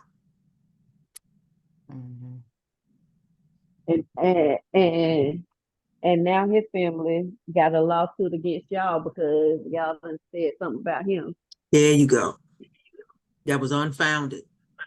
Right. Right. Right. And remember, we say we're not releasing any information before it's been confirmed. We're not doing it. All right. All right, y'all. We're gonna see how well you did. We're gonna put it into practice before we leave out of here tonight. Here's your scenario. This might sound a little bit, we were chatting about this before. All right, y'all. It's 6:30 in the morning. Your phone rings, and it's the fire department. Your church is on fire. When you arrive, the church is engulfed in flames, and your mind races to that unbalanced church member who made threats during an organizational meeting. The television news crews are already on site preparing to do live reports. What is it? Fox 5, all them, they out there. The reporter sticks a microphone in your face and asks, a firefighter said, this looks like arson. Who would want to destroy your church? Okay. So if you're the pastor or the church leader, the trustee, the elder, the communication director, how do you respond? There go my microphone. I have no idea. You have no idea, ma'am? You know how they do. They try to pull it out. I have absolutely no idea. It's too early to speculate anything that is going on. We just want to make sure everyone is safe in this situation right now. That's good, Kelly. Who could we refer them to? If they put the microphone on, there you go. The only people who are there, which I'm probably in shock if I'm looking at my church burning up, like I would if I'm looking at my house burning. I'm thinking about like how I would respond. Probably the only words I would be able to say is I have no idea. I wouldn't be in a space to expound on that. on the Nor do why. I need to. I have to. So what we know is that Fee is not the spokesperson. That's true. You're not the spokesperson. She is not. No. The further away I get from it, the better I'll be. But if it's close, that's one of those things. I'm gonna say, but I think that's a good strategy is if you can say as least as possible if you are that person and you know you're too close to a situation. There Right? you go. Not say, just say the minimum words that you can say to not be dismissive, not, do all the things you're not supposed to do, but still just communicate that you don't have the information. Just say you don't have the information. That's it. All right. Okay, here's your last scenario. Y'all did good on that one. All right, so here we go. They a mess over here at this church. So listen up. The associate minister of the Church of the Closed Door, Reverend Sam Pecan Tree, was charged with battery in a domestic violence incident involving his wife. Reverend Pecan Tree is a Boy Scout leader and principal of Great Hearts and Minds Elementary School. The domestic violence incident was recorded on security cameras at the local shopping center. Reverend Pecan Tree was arrested and his wife was in the hospital with a broken jaw.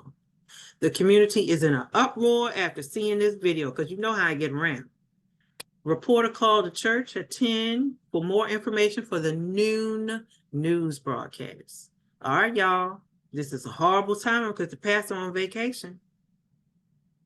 You're the communication director. What should you do?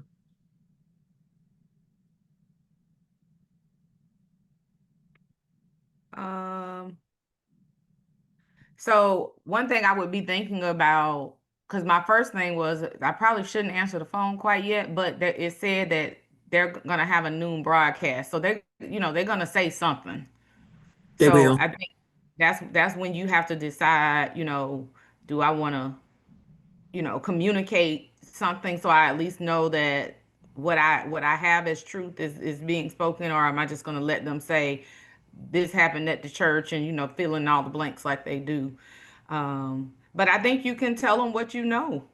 Tell them what like you know. taught us. Tell them what you know, that Reverend Pecan Tree was arrested. His wife is in the hospital. We don't know the details of her how her broken jaw took place, and they would have to refer to the police department as they continue their investigation to get more details. There you go. There you go. Very good, Felicia. I'm going to refer you to, he has been arrested. Clink, clink. He down at the jail. Now, the only thing that we could say is that he was on staff or is on staff. And then also look at this. It's about 2 or 3 things in here. They probably also, if they don't get nothing from y'all, they're going to go down to the school. Yeah. They'll get something from the elementary school. Okay. Boy Scouts. And he been at the Boy Scouts. So, he got that thing that I was doing right in the neighborhood. And then this scandal comes. So the only thing you could say is, yes, we are familiar with them. They are members here at this church. We are grieved by what we saw on TV. And that's all you can say. And we praying for both of them. End of story. But we're not getting into his personality. We're not getting into, you know what, he always beat her. We're not getting into, I think he was a fraud. We're not getting into personality, their marriage, none of that. And we refer all of the bookings and all of that good stuff to the police department. All right. Well, Felicia, Darius, Kelly, any questions?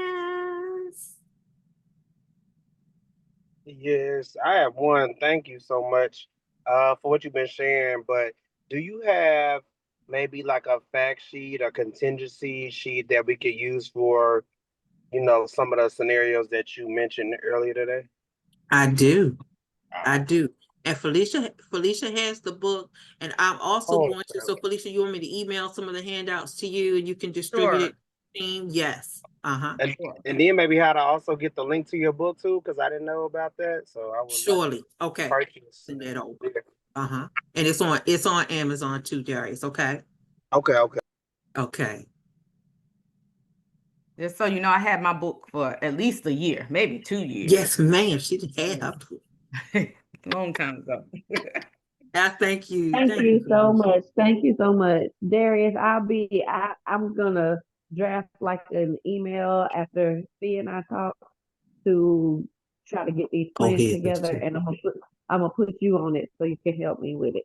Hey, whatever way I can be a part, I'm down. Thank y'all for the opportunity. You are so welcome. Surely. And my contact information is here as well. And I'm going to also be in touch with Felicia and sending her the handouts, Darius and Kelly. The book there is available on Amazon, but I'll send her that information so that you'll have that as well. And it's a little small read. Well, it's real helpful. It's more like a guidebook than a book. Thank you. Thank you. Thank you. I really do. Thank you. Thank you again, Felicia. We've been pulling this thing together. I said I know. I appreciate it. Like I said, I know when something's out of my depth, and this is something I have not, other than your book, hadn't even really focused on this ever in life before. So we appreciate you taking the time to train us, and I think now we have the tools to get our plan and our people. Yes. And I'm still here. I'm not going anywhere. If y'all need additional training or whatever, Felicia, please just reach out. Let me know, okay? I sure will. Thank you, Darius, and thank you, Kelly, for taking the time. I know it's in the evening, but so I appreciate you guys taking the time to be here.